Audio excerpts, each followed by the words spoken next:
ভগবান শ্রীকৃষ্ণ বলেছেন, জীবনে যত বাধাই আসুক না কেন, তুমি যদি হার মেনে নেও, পৃথিবী জিতে নেবে। কিন্তু তুমি যদি লড়াই চালিয়ে যাও, পৃথিবী একদিন তোমাকে সম্মান করতে বাধ্য হবে। মানুষ তোমাকে নিচে টেনে ধরবে, কারণ তারা জানে তুমি একবার উঠলে তাদের অনেক দূর ছাড়িয়ে যাবে।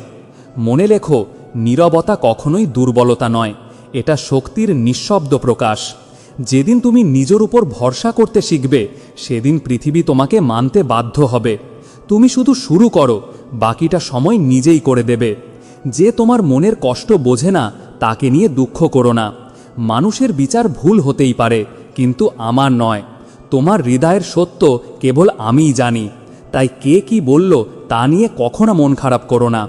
তুমি শুধু নিজের বিশ্বাস আর ভরসাটা আমার ওপরে সঁপে দাও। আমি তোমাকে কখনোই একলা ছেড়ে দেব না।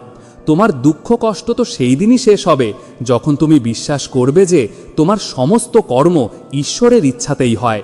যে ব্যক্তি পরিষ্কার ও সত্য কথা বলে, তার কথাবার্তা অবশ্যই কঠোর শোনায় ঠিকই, কিন্তু সে কোনোদিন কাউকে ঠকায় না।